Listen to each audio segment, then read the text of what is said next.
Today's guest has helped over 250 entrepreneurs transform into thought leaders, generating not just millions of views, but tens of millions of dollars in revenue.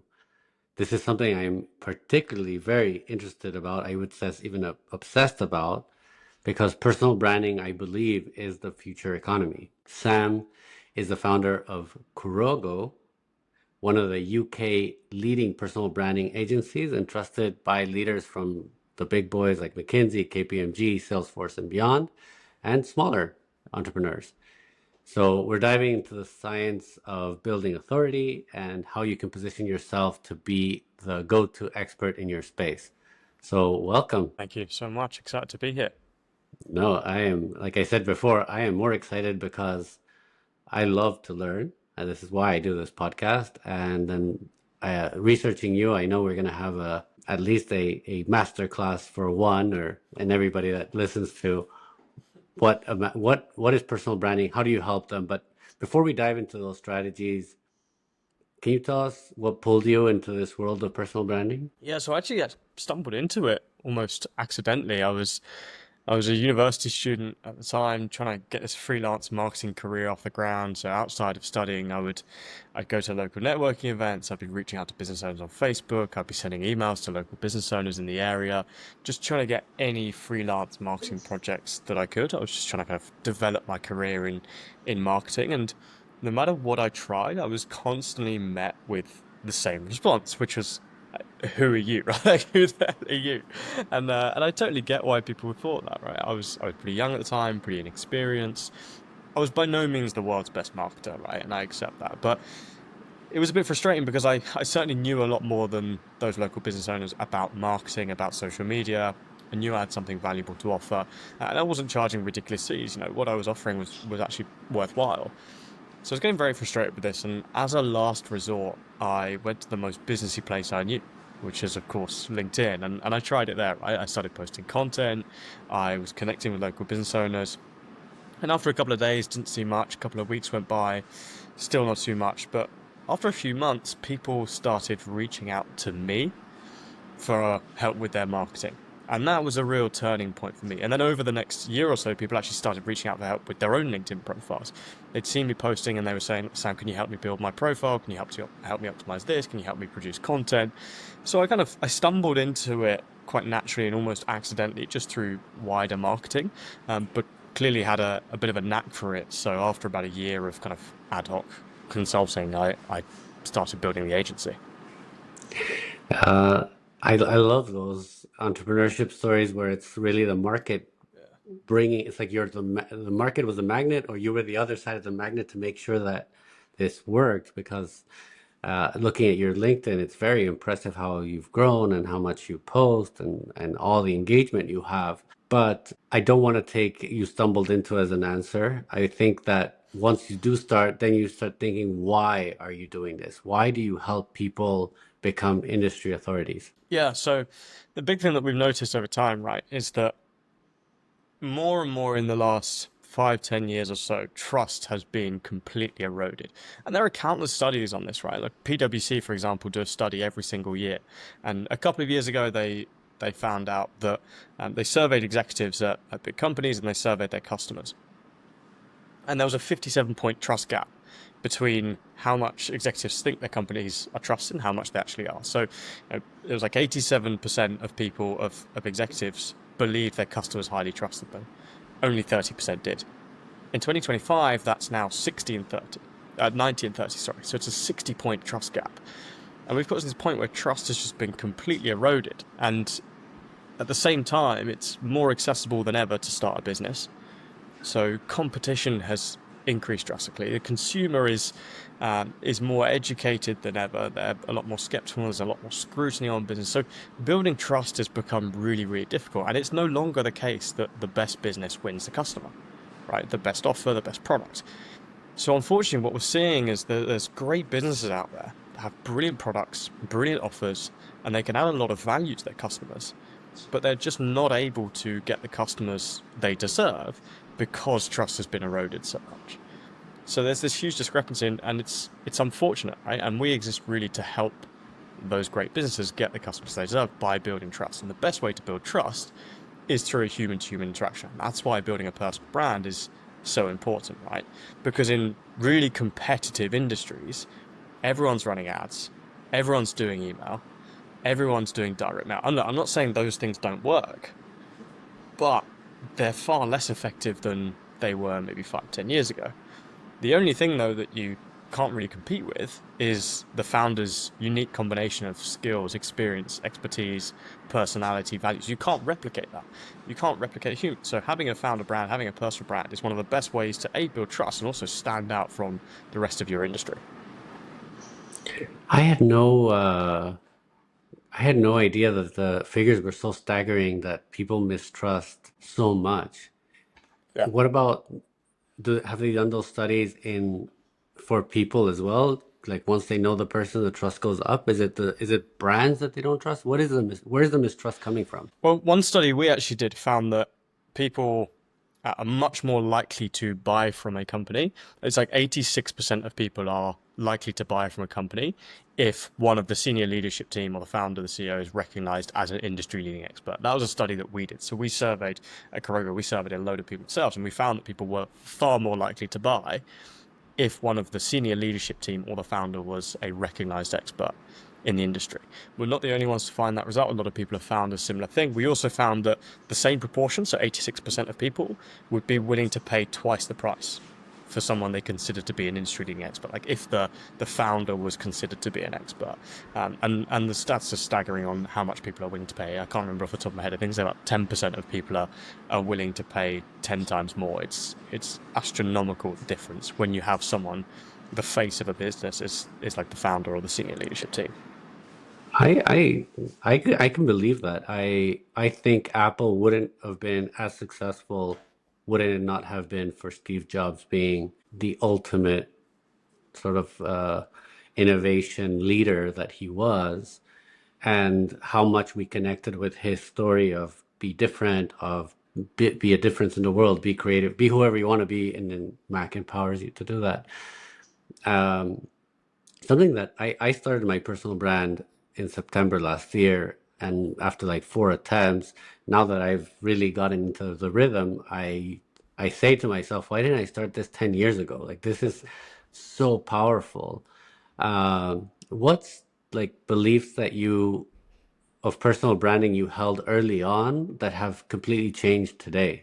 Great question. I used to think it was solely reserved for like the top, like the Steve Jobs of the world, right? The people that are almost celeb level status. What I've learned over time is that you don't necessarily need to be the top of the top or a celebrity. You don't have to be famous for this to work. Actually, anyone can start building a personal brand today, and we've had multiple cases, clients of ours, for example, that they're not necessarily famous. They're not they don't have huge audiences. Yes, having a huge audience can help, but they don't necessarily have huge audiences. They're still building trust with the right people at scale. So it's not necessarily about building this huge profile, always going viral, having loads and loads of followers, having a big audience. Actually, building a personal brand can be simply building trust with a very specific group of people. And that's one thing that certainly I at the start got wrong, and I think a lot of other people, have that misconception as well. For sure. I agree. And I actually think we are a personal brand whether we want to or not. Yeah. So Yeah, even, go ahead. people are always going to judge you, right? Whenever people come across you, they're going to make a snap judgment, and they're going to be subconsciously biased by that for the rest of their life. And that's Yeah, a fact. That's unavoidable. That's ingrained in our psychology, right? So if that's a fact, well, you might as well control what that first perception is, right? It could be negative or worse, it could be nothing at all, and you leave it to chance. Right? So we might as well just control that. If people are going to think something and people are going to be biased about, what they think about you, we might as well control the bias. absolutely. And I actually think it's not only control, it's to set the right narrative. And I have a funny example. I am a huge meat eater. I love to eat meat, and meat is like if there's meat on the menu, meat is what I eat. That's like my, people know me for that. But before, people would be like, I went to someone's house and they made this dish that I didn't like, but I was brought up in a household where you ate everything and you always said thank you, and even if you don't like it, you pretend you like it. So everybody in our circle started to think that I liked this dish, and everywhere I went, they would make this dish, and I was like, oh my God, if I see this thing one more time, I'm gonna like have a fit. So I started talking about the benefit of like having a protein diet and more meat and blah blah. So now everyone in any place that I go to, people know that I like meat, so they make meat for me. It's like it's just it's kind of funny how people don't realize that even in a day-to-day life, you are branding yourself. You are talking about yourself. And if people know you before they know you, like I went to my wife's friend's dad's house, he knew I liked meat just because they were like, oh, what should we cook? Oh, Ahmad likes meat. Immediately they knew that was an example of good personal branding, I call it. And now I don't have these pitfalls of having to eat things that I don't I don't like. Um, Love it. and how do you, let's go more into like platform based. You said you went into like LinkedIn as the place where everybody does business. Has that changed over time? Was there a specific moment where everything clicked and you were like, okay, I'm going to dedicate myself to LinkedIn? Or how are you viewing it today? Yeah, so LinkedIn was the natural place for me to go because I was targeting other business owners. And I think for anyone in B2B, LinkedIn is probably the number one platform that you should be going to, but it's not the only place to build a personal brand, right? And really the platform you choose should be determined by two things. Number one is where are your audience? So where do your audience spend time, right? If you're going after established business owners, TikTok, whilst it definitely has its benefits. I'm on TikTok. I use it now. It's a good platform. It's probably not the first place I would go, right? So the number one thing is where are your audience, and then the second thing is what platform suits you, right? If you're great on video, Instagram, TikTok, YouTube, brilliant platforms for you. If you're terrible at writing but great video, don't do X. Right? If you're great at writing but terrible on video, don't force yourself into doing TikTok and Instagram, right? Do X, right? You gotta kind of pick the platform that's going to suit you at the start if you want to get the best results. But also your audience obviously have to be on there. So generally speaking, I think LinkedIn's a great place to go because, firstly, a lot of established business owners on there. It's a slightly more serious audience. There's something like 65 million decision makers on the platform. They've just crossed 1 billion users this year. The organic performance on LinkedIn is pretty good compared to all other channels. So the content you put out gets seen by more people, and it facilitates a lot of different ways of creating content, which is one of the biggest ways that you can build your personal brand by posting content. So if you want to do image-based content, text-based, video-based, LinkedIn facilitates all of those. So LinkedIn is kind of the best place I think to start. Hugely bullish on YouTube right now as well. I think YouTube, if you can crack YouTube, is a brilliant place to build real authority, because lots of people can look smart and kind of show expertise and build trust in a few hundred characters in a LinkedIn post. Very few can talk for 10, 20, 30, 40 minutes at length about it every single week. And if you can do that on YouTube, I think it builds a lot more authority. So yeah, I think LinkedIn is probably the smartest place to go. And where if I had to make a call, I'd say choose LinkedIn first. But then, yeah, hugely bullish on YouTube as well right now. I like that approach of where your customer is, number one, and then what suits you. But I find that most business leaders feel uncomfortable with the idea of social media because there's such a dissonance between who they are in real life and who they are online. And even if you're very accomplished in real life, you might be at zero, and starting from zero is a very daunting thing. How do you help people bridge that gap? Yeah. So the first thing is recognize that you don't have to be chronically online in order to do this, and it doesn't require you to share all of your personal life online. You can pick and choose how much of your personal life you share, how much of your personality you want to bring through. That's actually a choice that you can make. Um, but actually, you're right. We speak to a lot of extremely successful CEOs, and often these are the people who have the most kind of imposter syndrome about posting online because I think, who would listen to me? Right? And it's typically a case for very successful people who have a small audience already. Whereas there's people far less successful than getting way better results simply because they're willing to talk about it online. So it's recognizing that it is just like your personal psychology, right? And actually, people aren't going to be judging you. People aren't going to be thinking, "Why is this guy posting? He's only got 1,000 followers." It's actually a bit of a gold mine when someone with a lot of value comes out and they've got a small following. People actually love that and they're drawn to that straight away. And we actually see quite a lot of kind of initial lift when people first start posting. So it's just kind of understanding, why they think those things, and usually they're not justified.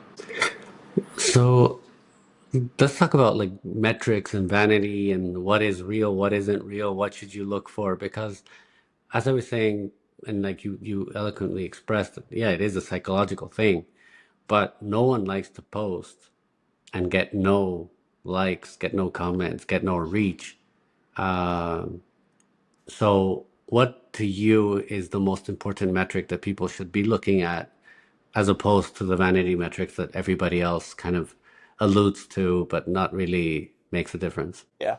It depends on your goal, of course, right? Like if you're in this for to generate new business, just look at leads and clients, right? And you shouldn't shy away from that with your personal brand. If that's the goal, then that's the goal. And if you're getting hundreds of leads, it doesn't really matter what any other numbers are saying, right? Having said that, there are a few things that are probably going to get you to that position and are a means to an end, are a means to generating leads, right? So out of the traditional vanity metrics, I think actually the most important ones are followers, right? Followers or subscribers, whatever it is on the channel, on the specific channel, because it doesn't require loads. It's not much of a commitment to just like someone's post. There are lots and lots of pieces of content I see in my feed in any one day that I think, oh, that's cool, I like it, and I scroll on. I forget about whoever posted them the next day, or within a couple of minutes, if not less, right? Whereas following someone, subscribing to a channel, subscribing to a newsletter list, for me is a much stronger indication of how valuable your content is because I'm essentially subscribing to having your ideas and your thoughts in my feed every day. It's a much bigger commitment. So following is actually an indication of like I really value your content. I value your content enough to allow you into my feed. I allow you to influence how I think, how I approach business every single day. So followers, whilst it's typically bucketed in this vanity metric kind of bucket, is actually a pretty good indication, I think. Having said that, I know people with hundreds of thousands of followers that never generate leads. Equally, I know people with a couple of thousand followers who are generating lots and lots of leads, right? So it's not all followers are created equal, but I think if you have to pick one of the vanity metrics, followers is definitely the best one to work off.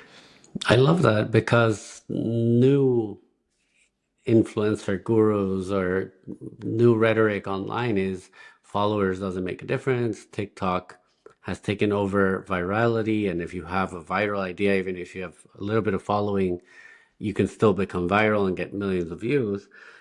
And I particularly liked your point because it made me think when I create content from now on, I'm gonna think, how do like this person who subscribed or liked or followed, they're asking me to influence their thinking. They want to learn from me, so I need to level up my game to get to that point. So it's a very powerful two-way street. Like I follow you is a big commitment, but also to get followers, you need to put up the goods. Like you cannot just not show up and think that, oh, I'm going to get all these followers. And then the second one, which is, I think, well, your first one, which was the leads, them being the most important. In my case, I've had a journey where leads have taken a longer time because I sell a higher ticket thing. Not everybody is ready to invest or they've never invested into funds, and it's just a different, or at least this is my rationalization. How do you explain to someone starting that it might take, I don't know, 2 years or 5 years Mm. to get there? Is there always a long game, or should you look at, okay, in 3 months we should get something in the books, and then we keep driving from there? How do you gauge that success? Yeah. I mean, when was the last time you bought something, listeners as well, right? When was the last time you bought something that was priced over $1,000 from just an ad, or you just instantly bought it there and then? You probably couldn't think of one, right? No, I it can't doesn't think of the happen. last time I spent over $1,000 without kind of researching, checking multiple different sources, contemplating, considering it for a while, reading reviews, asking for some recommendations. You take time to make those sorts of purchases, right? So, high ticket versus low ticket is a completely different ballgame. And if you're selling low ticket, you're kind of playing the mass game. You want to be getting sales in very, very quickly. But I think we've got to recognize that in 2025, selling high ticket, it's going to take a little bit more time. That sales cycle is going to be slightly longer. I think you can expect to start seeing traction within 3 months of building a personal brand. I probably wouldn't measure success on anything less than a 6 month timeline. So if you're not willing to really commit to personal brand for 6 months and then judge whether it's been successful, I probably just wouldn't do it in the first place. So I think like 3 to 6 months is typically the mark where we start seeing really good results for clients. But you might go 12 months if you're in certain industries where if it's extremely high ticket, if you're working in a space where you're doing like 3, 4, 5 deals a year, then it might take 6 to 12 months, right? I And I love think that it's really distinction. important to yeah, it's really important to understand that, right? Because you see all these people talking about how they got like X number of leads in 30 days. It's probably a completely different industry. Great for them, brilliant. But don't get sidetracked by that because you lack the context on what the offer is, what the product is, what the audience is, what the industry is. Really got to understand that difference. Spot on. I think it's very important to understand what you're selling, and you're right. I maybe the first iPhones or whatever, when those came out, I was like, take my money. I didn't even want to see. Mm. But anything else, you do think about it a lot more, and it needs to be ingrained. And so I see it as when I started this, I said I want to see what I can do in 10 years. Like I wasn't like, let's do it for 3 months, because I don't want to be known as the guy that, oh, did you remember when he tried to be this thing online and it didn't work? Like I didn't want to be that guy. I wanted to be, if I'm going to do it, I'm going to do it.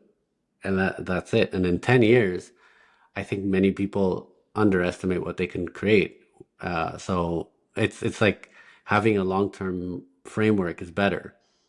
When you transition from freelance to agency, to working with these big brands and why would someone say, why should I work with an agency over trying to do this by myself? Yeah, so I think the benefit in agency, right, is you shortcut years of learning.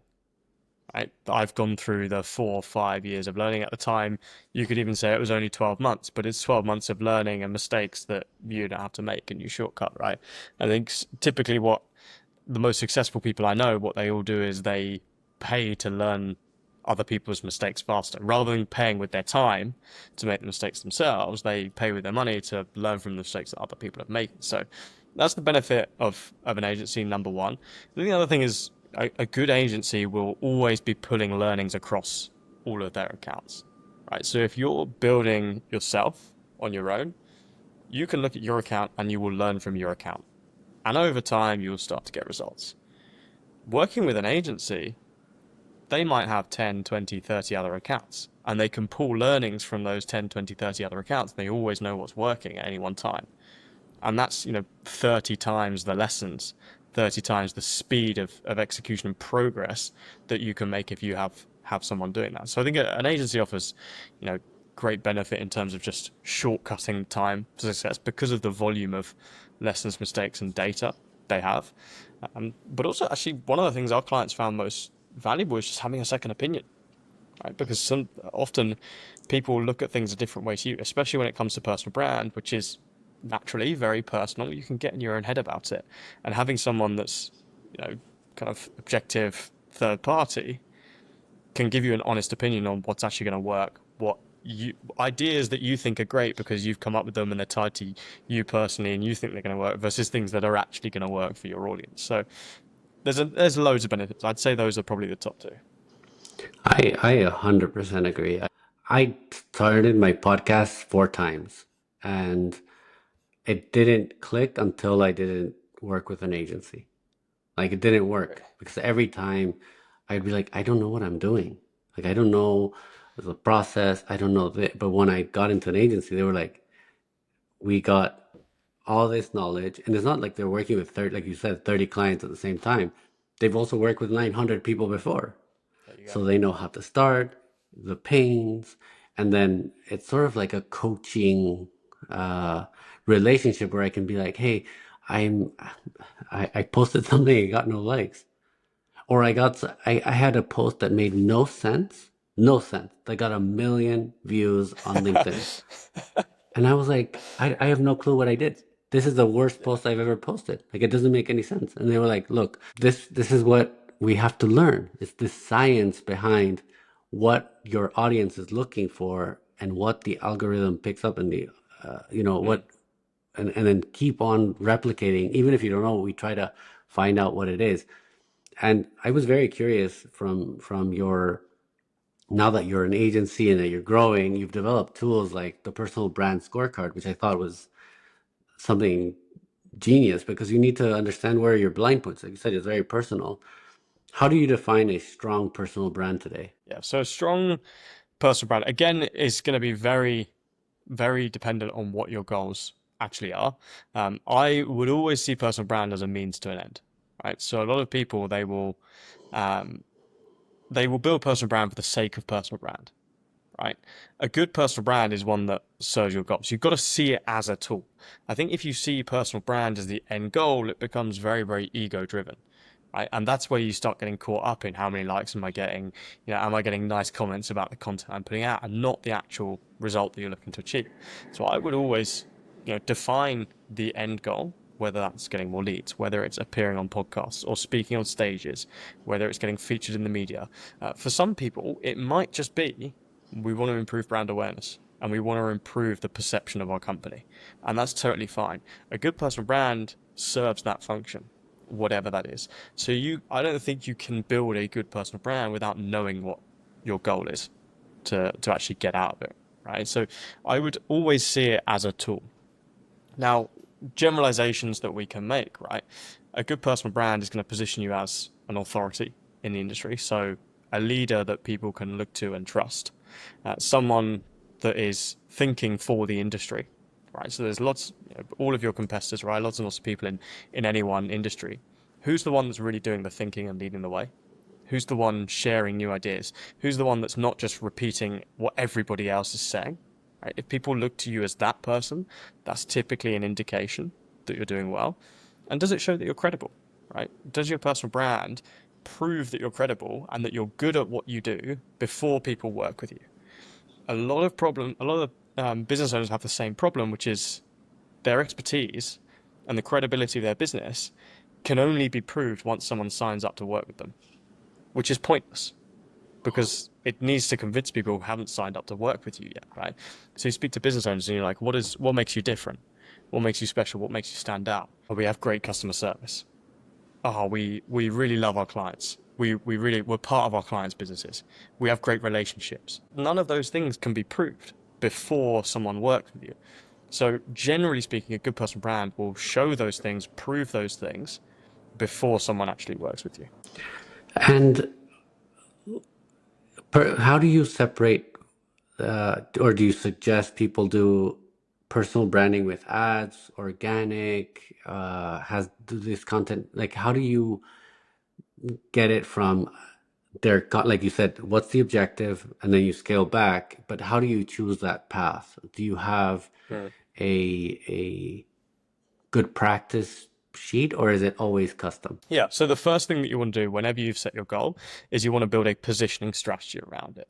Okay, and what I mean by a positioning strategy is understanding in order to achieve X goal, what kind of reputation do I need to have? What are the things people need to believe about me in order for me to achieve that?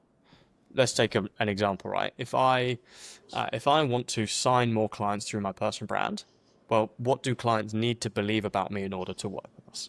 And you want to build a positioning strategy around that that positions you as a credible figure, an authority, a leader in your space, right? So positioning is always the number one thing.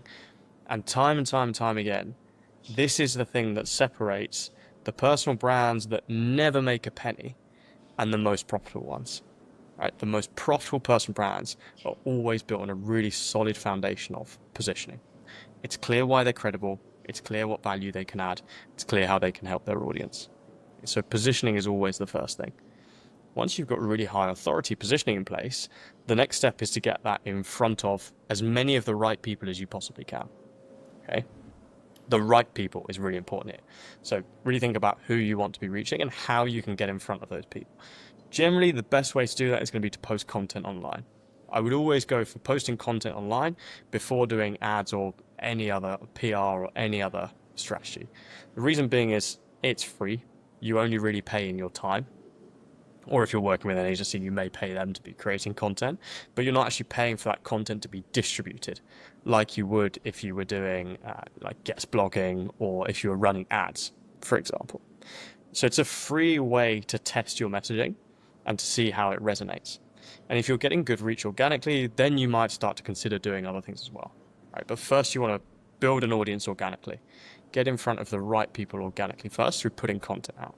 The other benefit of content, right, versus ads or sending emails, is that once you put a piece of content out, it works for you round the clock. It's like a 24/7 salesperson. And your content will speak to more people in a day than you possibly could over the course of your life. Right? The right content is going to scale your voice and your reach massively. Whereas ads and emails, if you stop sending or stop spending, their reach depletes. Right? They don't work anymore. Whereas you can post a piece of content today and your prospect might see it in a year's time and buy. So content is the best way to start. Best way to start, because every single piece you put out is an asset that's now going to work for you in the background when you're in meetings, asleep, spending time with your family. It's working for you, building trust, testing your messaging, making sure it's resonating. So content always the best place to start. You can then scale that. Once your organic content is resonating, you can scale that in a number of ways. That's when ads do become useful. You might start doing press, you might start appearing on podcasts, you might start broadening to other social media channels. Loads of things you can do to kind of amplify that once you've proved your organic content is working. And the final thing you've got to do is convert the audience that you've built up and the audience that you've built trust with into opportunities, whatever that means for you. Whether that's leads, partners for the business, whatever it might be, you need to create a seamless way for them to essentially put the hand up and say, I'm interested in working with you. And at that point, you can have the conversation about the conversion. So first thing you want to do, position yourself as an authority, then amplify that through organic content first, and then create systems that convert the audience you've built and earn the trust of into opportunities and clients. I love the progression because it's definitely uh, it feels like training in the gym. You know, if you go and you use steroids, you might bulk up immediately, but the minute you stop using them, you lose all that muscle. It's not real. But positioning, I do have more questions because it's such a perhaps marketing term that many people don't know. How do you position yourself? But how do you help your clients identify a unique positioning strategy or unique positioning, even in like very crowded industries? Mm. Yeah, so even if the industry is crowded, right, the thing that people can't compete with is your unique combination of skills, experience, expertise, personality, and values. So really a personal brand is just the way you frame those things, right? We're not, with our positioning, with our personal brand, we're not trying to fake anything, to forge a false representation of who you are, to make anything up. We're simply framing certain parts of your personality and your expertise and your experience in the best way possible to appeal to a certain group of people. Right. So it's always working out what that unique combination is of those five things that sets you apart from everybody else. And statistically speaking, sure, there might be a case where your five things are exactly the same as somebody else's, but I have, in 250 cases of building personal brands, I have never come across a scenario where one person's unique combination of skills, experiences, expertise, personality, and values has been exactly the same as another person in the industries. I don't think we'll ever get to a point where they are. So it's really about finding out what that unique combination is and framing it in a way that's going to be appealing to your target audience. I think that's very powerful about being authentic, right? It's like many people try to build personal brands and be like someone else, and that's when it doesn't work. Like you cannot be Alex Hormozy, you cannot be Grant Cardone. Like you can't. You have to be yourself, and being yourself is such a hard thing. And you just mentioned a list of 5 things that make you unique. Is that a workshop that you do with clients, or is that like how do you get to, and then you do you write a strategy and then you keep to it? How does that part work? And then does it change over time or doesn't it? Yeah. So typically when we build this out with our clients, it takes about a month for us to build this first platform, for us to go through this positioning process. So we go really deep on it. We don't just, do it in a week and then move on. We go really deep. The first thing we do is an interview. So we actually spend 90 minutes understanding their background, the business, them as people, how they got to where they are. We do a really deep interview over 90 minutes.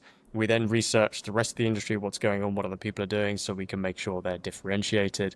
And we bring those things together, research on their audience as well. We bring all those things together into a strategy that we will then present back to the client and say, look, based on the discussions we've had, this is how we think you need to be positioned in order to get the results that you want. None of this is inauthentic. None of this is making stuff up. All we've done is taken the information you've told us and positioned it and framed it in the best way to appeal to your target audience. This is how we think you should come across as online. And that way we know they're showing up as their best self online. They're putting their best foot forward, putting the best possible representation of themselves online. And there might be slight pivots in how you position yourself over time. For example, if your priorities as a business change, if your target audience changes slightly, there might be pivots over the course of 6 months, but there should not be. You shouldn't be doing 180s with your positioning every single month, right? If you're doing 180-degree turns, it suggests that it's not right to start with. Amazing, amazing. And I think that's why I highlight the importance of working with someone that has experience, because you cannot do that exercise by yourself objectively, Mm. systematically, and then you will just have a myopic view of who you are, and if you are like me or many people are, we're very hard on ourselves. So I will always be having that imposter syndrome because like, why would people talk to me? Why would they listen? I'm not a celebrity. I'm just an entrepreneur that's trying to passionate about this thing. And I'm like, when someone tells me that, I'm like, that's exactly what you need to be talking about, because that's why you're exciting. That's why it's good to talk to you, because not everybody wants to talk to Jamie Dimon about finance because he's too high up. They want to talk to you, who's maybe 1 or 2 steps up, that can explain things in our same kind of point of view. What would you do with money? What would you do? So I love that you mentioned this really big strategy, diving deep into yourself, because that's what really it takes. On the execution side, once you've delivered this and you start putting out content, what separates someone with 1,000 views or reach from someone getting a million views? Yeah, so firstly, industry and the type of business is one thing, right? So there are some industries where the cap on it is much higher. If you're talking about LinkedIn on LinkedIn, the cap of your views is always going to be higher than a very like niche subset than like any other industry, right? So part of it is context of the industry and who you're actually going after, and that's important to recognize because again, you'll see lots of people saying, how I went from 0 to 1 million views. You have no context on what the industry is, but again, generally speaking, the big difference between the 1,000 view content and the million view content is commodity versus authority, right? So commodity content are things that anyone could say, right? That content could come from anyone. It's been repeated thousands of times already, and it doesn't actually add much net new value. Whereas authority content is stuff that only you could say, is something that adds net new value or adds a different opinion. And as it could only come from you, that's typically the content that gets lots and lots of views, but also builds personal brand equity at the same time, right? It builds up your persona and makes you memorable, and people follow you because of it. I love it. I'm writing notes because this is gold. Very, very interesting. And I like, because most people today, including I've done this problem, whereas you go to ChatGPT and you say, give me 10 pieces of content that position me as someone that knows about whatever, and then you look at them and then you start posting, and then you notice that nobody interacts with them. No one likes them because they didn't have your voice, they didn't have your opinion, and it's a commodity, not an authority. So, uh, very, very valuable. What about mindset shift needed for someone going from unknown to authority? Mm, great question. The first thing is understand the responsibility that comes with it, right? Because when you go from, if you're not posting content online to suddenly go into the position where maybe you might have tens of thousands of people that listen to you every single day, you have a responsibility to deliver a lot of value to those people, right? And that can be a lot to deal with sometimes, right? Those people are expecting value, and those people will listen to you and will implement everything you say. So you need to be sure that what you're delivering to them is highly valuable and is going to work for their business. You take, you mentioned Hormozy, right? You take Hormozy right now. There are a lot of people that take his word as gospel, and anything he says online, they will do. So he has a huge amount of responsibility to make sure what he's saying is the right thing.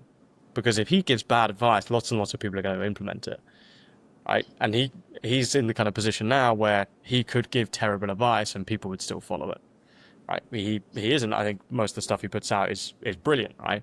But there is a lot of responsibility that comes with having tens of thousands of people that listen to you and follow you every day. Obviously, the stakes are much higher as well, right? You have to be a little bit more careful about the things that you're saying online because, you know, making a mistake in content when you have 10 people listening to it, watching it, reading it, is not that costly. When you have tens of thousands of people listening to it, reading it, watching it, that mistake is amplified, right? Suddenly the stakes are so much higher. So you have to be aware of that, have to be cognizant of that, and have to be willing to pay a lot more attention to the content you're actually putting out. Going full circle, and it relates to this question of trust. Should everybody have a personal brand, or do you think because it's such a responsibility, some people shouldn't, and Mm. they just should let like their company be the face of their products? I think everyone would benefit from having a personal brand. There are very few cases where people wouldn't benefit from having more people online know who they are, like them, and trust them. Right. But if you're in a position where you won't get those three things, then don't do it. Right. So if you're not a likable person, like if your business is not very ethical, then probably not a good decision to build a personal brand. Probably better to stay in the shadows.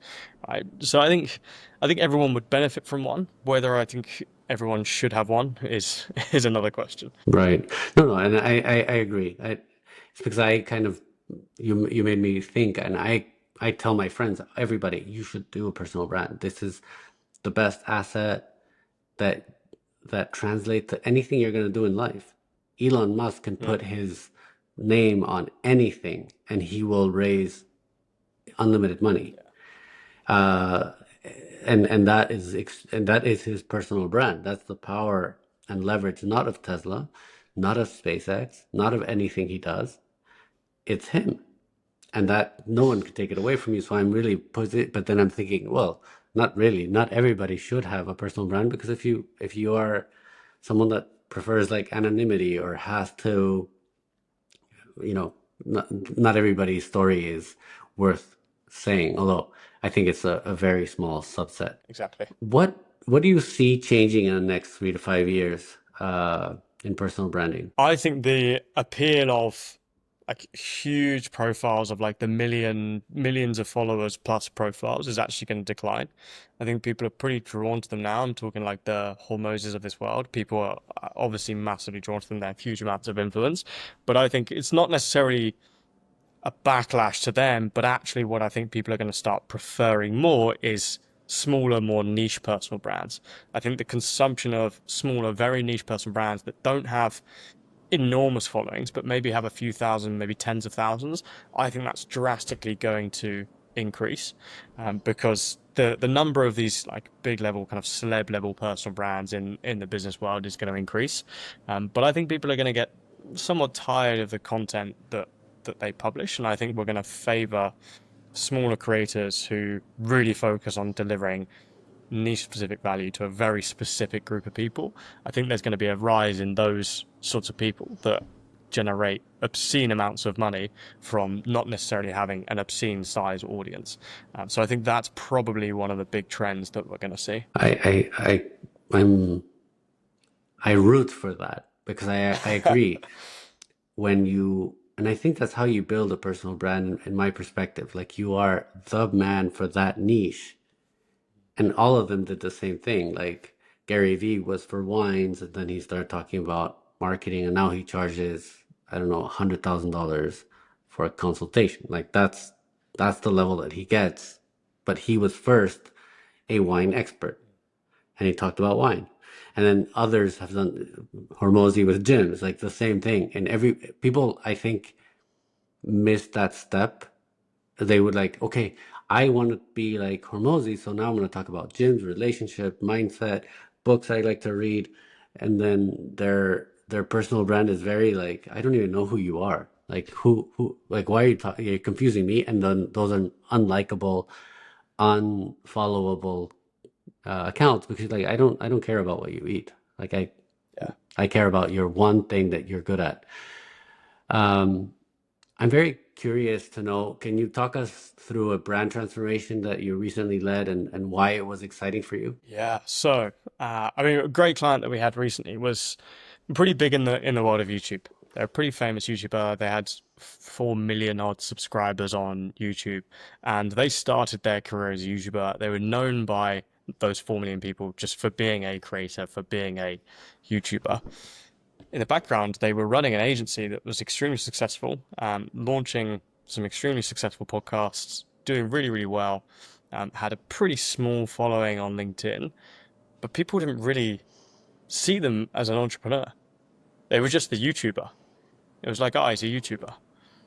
So that was a really interesting campaign to come in and work as someone that wasn't going from no reputation at all, but actually had a reputation that we didn't want to change. We wanted to leverage that kind of that credibility as a YouTuber, but we wanted to change the narrative a bit and get them seen as a credible entrepreneur as well, a credible agency owner, someone that knew the space inside out and was a really good operator, which they didn't have. Like they were a great operator, but people just saw them as a YouTuber. So that was a really interesting campaign. Started off with we were working on their LinkedIn. They had pretty small following on LinkedIn, and so we kind of did a positioning strategy that was going to leverage the YouTube success that they've had in their kind of not past life. They're still doing it, but like adjacent career. Leverage that success to position them as a really good operator and a really good businessman, and build up their LinkedIn profile. And he's generating millions of views, grew his audience pretty quickly, and started getting some great business opportunities off the back of the profile. So that was a really interesting one. That's like a reverse engineer one. That's like Yeah. a YouTuber that wanted to go into the business world or be regarded in the business world. And then most people want to go the opposite. So very interesting to reverse engineer. What's the best piece of advice that you received about brand or business? One of my favorites is that brand is just associations. Right, brand is an association between you and other things. I think where I heard that was actually Hormozy, surprisingly. Um, I'm sure he didn't come up with that. I think he said he learned it from someone, but I think he was the first place that I heard it. He said brand is an association between you and other things, right? Other people, other objects, other ideas, other identities. So if you can associate yourself with the right things, you're going to build your brand like a similar brand to those things simply through association, right? If you associate with positive things, you're going to be seen in a positive light, right? If you if you're this is a great hack for anyone. If you want to build authority fast, associate with high authority people. Find 20 to 30 people that are already influential amongst your target audience and meet them, interview them, create content with them, post photos with them, just be seen as alongside them. Because people will instantly see you as an authority, they'll see you as credible simply through your association with them. So yeah, brand is built through association. That's a beautiful one, and I think it's a very succinct way of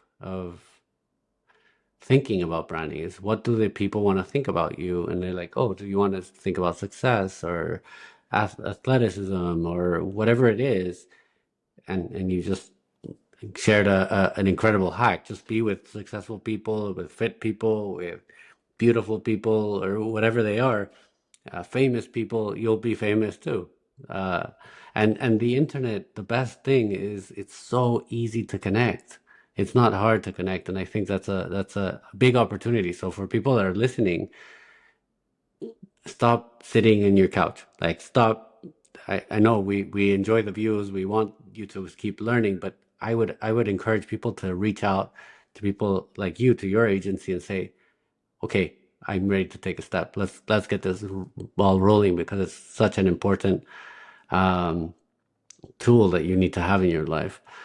What about any books or habits or mindsets that made the biggest difference in your journey? Mindset is don't miss twice, right? So you'll find as you start building a personal brand that consistency and having the habit of producing content becomes really, really important. It's the thing that most people struggle with.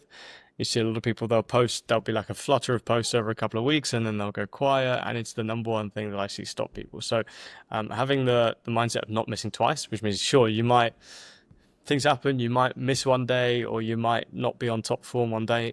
Don't let the same thing happen the next day. And if you can do that, you'll have pretty consistent level of output. So don't miss twice. Don't make the same mistake twice, and don't let your habits slip twice. Is probably the biggest thing for building personal brand. Books. There are some great books on personal brand. There's a couple behind me actually. One called Founder Brand by a guy called Dave Gerhardt. Really, really good kind of intro level primer on the kind of tangible, actionable steps that you can take to start building a brand. So that's a really good one. The first one I ever read on personal brand was Key Person of Influence by Dan Priestley, which is an all-time classic. Again, pretty good 5-step model that you can follow as well. So 2 book recommendations there for you too.